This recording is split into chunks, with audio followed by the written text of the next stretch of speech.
Salut tout le monde et bienvenue à Quand il fait noir. Alors aujourd'hui nous allons discuter acquisition de données.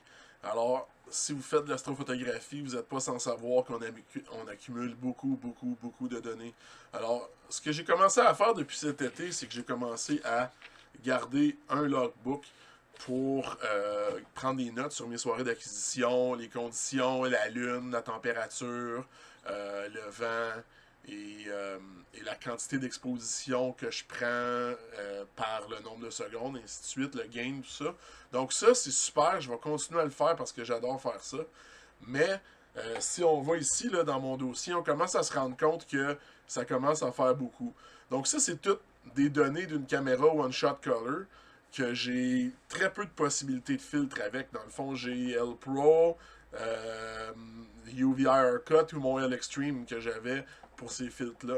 Tandis que maintenant que je me suis acheté une caméra mono, ben là, à ce moment-là, ça devient plus difficile. Tu vois, j'ai pas beaucoup de cibles de fait encore parce que on est en 2022, que j'ai eu ma caméra au mois de janvier, donc c'est nouveau. Alors là, j'ai 7 filtres par cible de disponibles. Et puis, j'ai le goût de savoir combien de temps d'acquisition que j'ai accumulé pour chaque cible. Alors, ce que j'ai fait, c'est que je me suis créé un tableur comme ça. Donc, qu'est-ce que je fais avec ce tableur-là? Ben, une fois que j'ai fini ma soirée, la soirée même ou bien le lendemain, j'arrive ici dans mon log d'acquisition.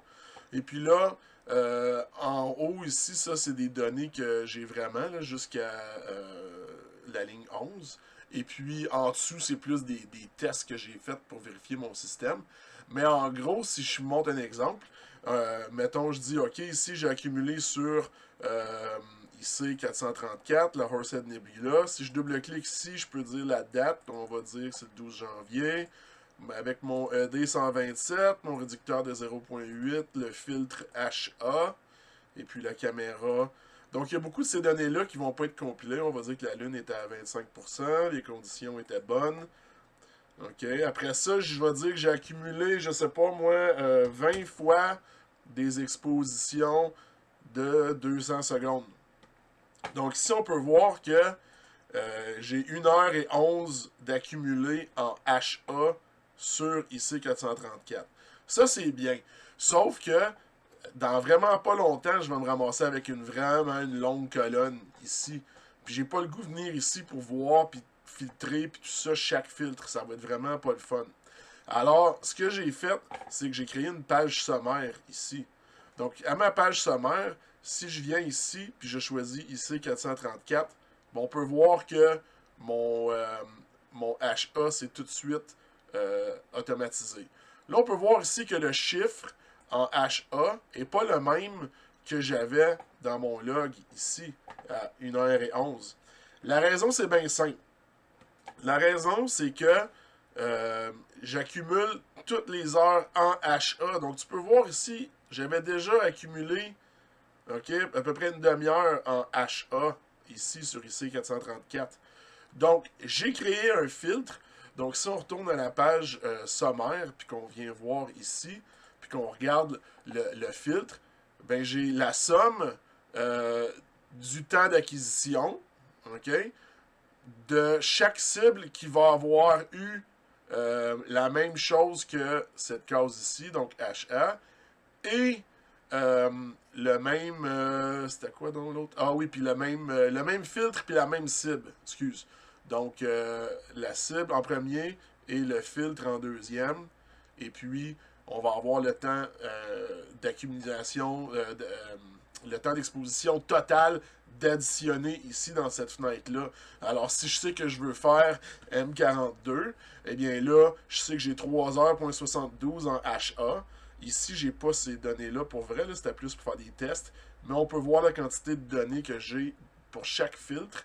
Et quand je trouve que j'ai une quantité de données suffisante pour faire une photo sur cette cible-là, alors voilà, je stack ça ensemble et puis je peux faire mes images. Bon, là, c'est sûr que j'ai pas... Tu vois, comme ici, à M42, OK, ça, je vais à mon log d'acquisition. À M42, j'ai pris des 100 secondes puis des 30 secondes. C'est sûr que là, ça fait pas la différence entre les expositions, quel type d'exposition que c'est. Mais ça, c'est correct.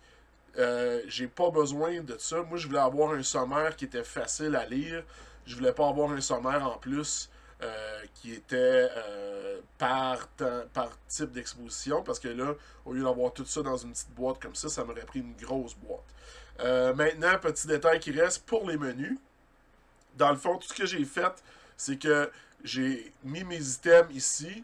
Donc ici, dans le fond, à chaque fois que je fais une nouvelle cible, j'ai juste à venir ici puis l'ajouter. Donc mettons, si je travaille sur le Pac-Man, je fais GC 281. Et puis là, automatiquement, dans mon log d'acquisition, si je vais à la cible ici, NGC 281 apparaît. OK, donc à chaque fois que j'en ajoute une, mon menu ici va s'agrandir jusqu'à temps qu'il devienne vraiment trop long. Par contre, de cette façon-là, je m'assure que ma variable qui est dans cette case-là est bonne, puis j'ai pas d'erreur après ça dans mon panneau de sommaire ici. Donc on peut voir que NGC 281 est rendu, il apparaît ici aussi maintenant.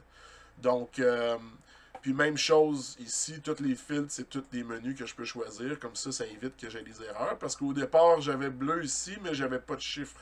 Ça fonctionnait pas. Puis là, quand j'ai mis acquisition de données, ça fonctionnait. Donc, je l'ai laissé comme ça. Et puis, évidemment, on va pouvoir copier-coller une section comme ça. Puis l'ajouter si jamais on en manque. OK? Donc voilà, c'est tout ce que c'est. Puis ça va me permettre d'avoir vraiment une bonne idée du temps d'exposition que j'ai pour chaque cible. Puis ça va me permettre de rester organisé au travers des centaines de cibles et des 7 filtres que j'ai. Et puis voilà. Alors c'était tout pour cette vidéo. Je vais mettre dans la description le lien vers un fichier comme ça en Excel, puis le fichier en Google Sheets, si jamais vous voulez l'utiliser. Et puis, bonne chance tout le monde avec la température, et on s'en voit plus tard. Et n'oubliez pas de regarder en haut quand il fait noir.